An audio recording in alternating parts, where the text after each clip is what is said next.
Puro baliktad sa kanyang ginagawa.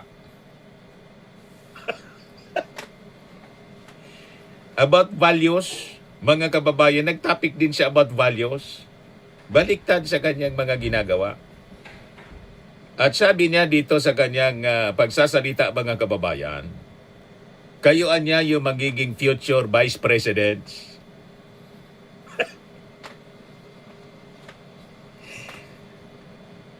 Kayuan niya ang mga susunod na vice-presidente.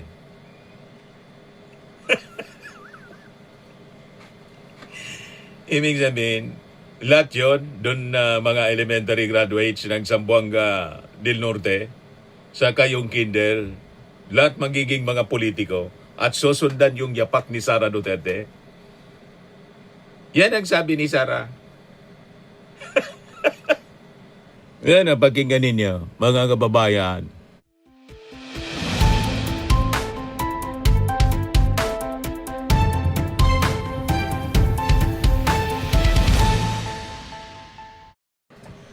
Hello po mga kababayan, si Dante Maravillas. Na-invite pala mga kababayan si Sara Duterte na mag-speak sa kindergarten. Grabe man na niya, Mr. Maravillas. Kung si Sandro Marcos sa State University na-invite, si Sara Duterte, mga kababayan, na-invite din to speak in a graduation ceremony ng kinder at saka elementary.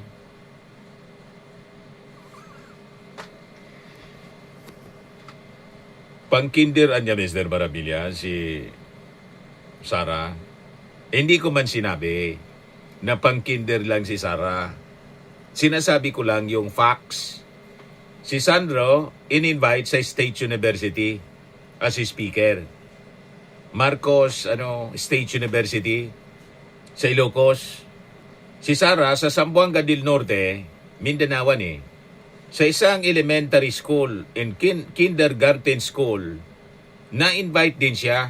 Yan bilang speaker.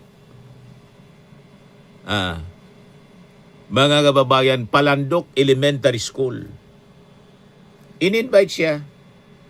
Post ito ng isang parent, keynote speaker, Rajata Salbani Hambali. Pasalamat pa nga siya. Only in Palandok Elementary School, Leon B. Postigo sa Norte with BP Inday Sara Duterte as the keynote speaker of grade 6 and kindergarten graduates. Thank you, Principal Ramawiya Yusuf, because of you nakita na mo si Og na malamo na malano. Ayan si Sara. Must listen to the keynote speaker, Honorable BP Inday Sara Duterte, Palandok Elementary School, Palandok Leon B. Postigo, Zamboanga del Norte, in their commencement exercises, March 31, 2026. Pang-elementary pala na niya at kinder lang si Sara. Hindi ko nga sinabi. In-invite si Sara lang ng kinder at elementary. Pinakinggan ko po yung kanyang mensahe bilang commencement speaker. Politika yung topic niya. Yung iba hindi ko man naintindihan, mga kababayan, kasi salitang Mindanaoan. Hindi ko man masyado naintindihan. Pero may Tagalog siya doon. Mga kababayan na sinasabi na naintindihan natin, siyempre, Tagalog. Kaya lang, puro baliktad. Puro baliktad sa kanyang ginagawa. About values, mga kababayan, nag-topic din siya about values. Baliktad sa kanyang mga ginagawa. At sabi niya dito sa kanyang pagsasalita, mga kababayan, kayuan niya yung magiging future vice presidents.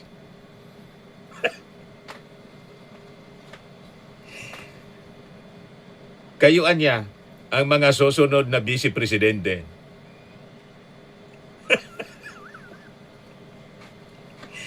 Ibig sabihin, Lahat yun, dun mga elementary graduates ng Zamboanga del Norte, saka yung kinder, lahat magiging mga politiko at susundan yung yapak ni Sara Duterte. Yan ang sabi ni Sara. Yan ang pakinggan ninyo, mga kababayan. Students, our future leaders, kayo ang magiging mga vice presidents ng ating bansa sa hinaharap. Ang daming magiging vice-presidente. Mga kababayan mula sa Zamboanga del Norte, from Palandok Elementary School, na ngayon kinder pa lang, inuhubog na ni Sara, pinuliti ka na, kayo niya yung future vice president. Elementary at kinder pa lang.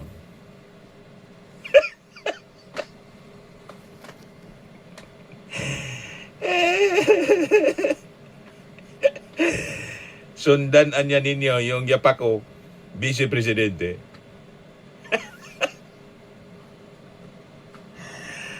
Matindi mga kababayan. Ngayon, doon sa mga values na sinasabi niya, pakinggan ninyo yung speech ni Sara. Ayan puro baliktad sa kanyang ginagawa. That competence, academics is important. But equally important is character.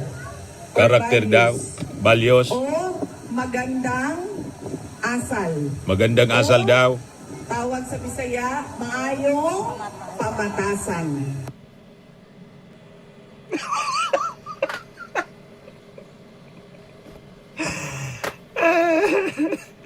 Magandang asal. Paano mo nasabi? Paano ka magtuturo ng magandang asal? Di ba? Na ikaw mismo, masama yung asal.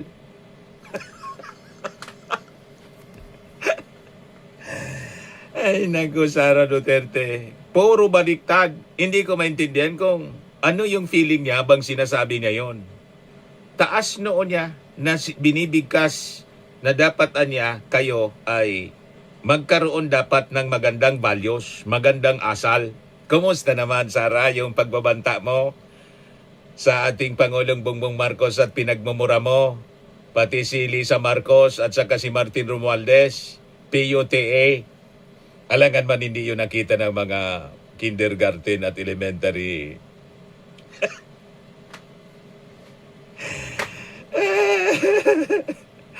Ng Palandok Elementary School. Di ba mga kababayan? Puro anya Mr. Maravillas baliktad. Puro baliktad po. Ayan na si Sara. Tuloy natin. I have 4 B's.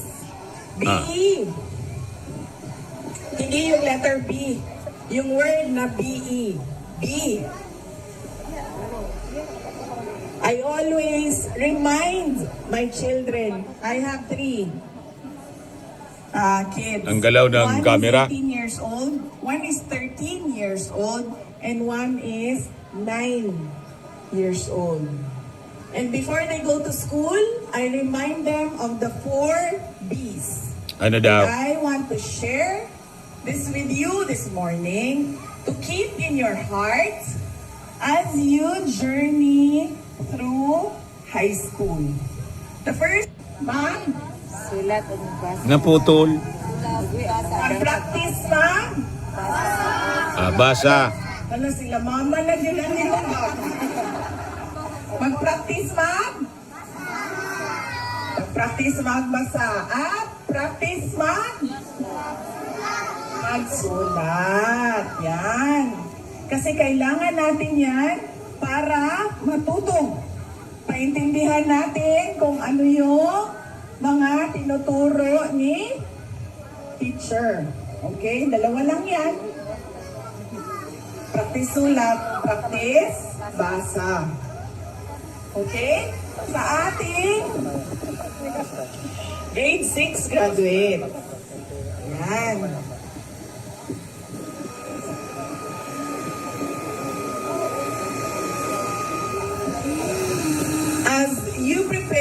to move to high school and become teenagers. Remember that competence, academics is important. But equally important is character or values o magandang asal o tawag sa Bisaya, maayong pamatasan.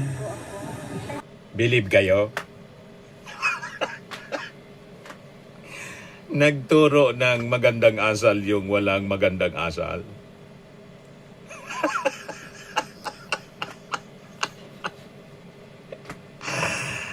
Siguro pagkatapos doon, pinagtatawanan si Sara Duterte ng ilang mga parents doon. Ano daw anya? Pati ng mga nakapanood sa kanya na mga elementary students doon sa Palandok Elementary School, yung mga sa kindergarten, hindi pa yan masyado aware, mga kababayan. Baka hindi napanood si Sara Duterte kung paano pinagbantaan yung ating Pangulong Bongbong Marcos. Yun ba ang magandang asal niya? Yung asal kriminal, mga kababayan, parinig ko sa inyo yung introduction niya. Medyo parang umiinit yung ulo niya kasi sira yung microphone. May problema, nagfi-feedback. Pigil na pigil ni Sara yung sarili niya dito kasi siyempre mahirap na. Mga kababayan, Yeah. Assalamualaikum warahmatullahi wabarakatuh. Waalaikumsalam. Madayaw, maayong adlaw kaninyong tanan. Magandang araw sa inyong lahat. Magandang araw. Yeah. Ayan, nagfi-feedback.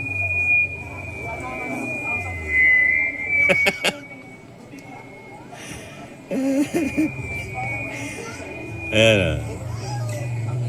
Oh my gosh, dagit sa tubangan ako si Inday. Parang naiinis na. Siya sa katubangan ko, guys. Hello?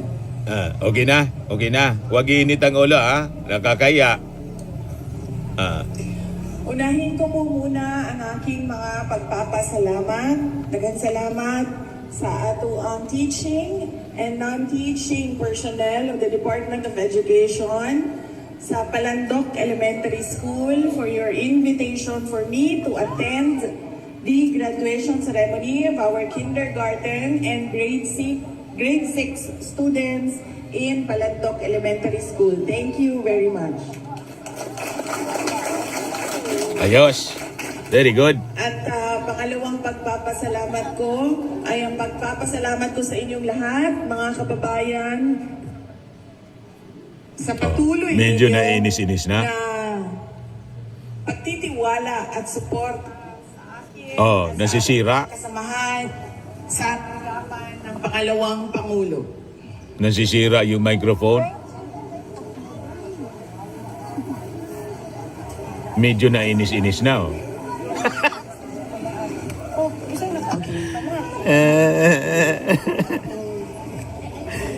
Nasisira yung microphone, nag-o-off, mga kababayan. This is a day to celebrate the achievements and to honor the journey of our beloved students. Our future leaders. Future Kayo Vice President daw. ang magiging mga Vice Presidents ng ating bansa sa hinaharap. At ang biyahe ninyo Magiging Vice Presidente lahat. ay nagsisimula ngayong araw na ito. Your journey Ulitin natin yung sinasabi niya sa values. is important. But equally important is character or values o magandang asal o tawag sa Bisaya, maayong pamatasan. I have 4 B's. B-E. Hindi yung letter B. Yung word na B-E. B. I always remind my children, I have 3 kids. One is 18 years old, one is 13 years old, and one is 9 years old. And before they go to school, I remind them of the 4 B's. And I want to share this with you this morning to keep in your heart as you journey through high school.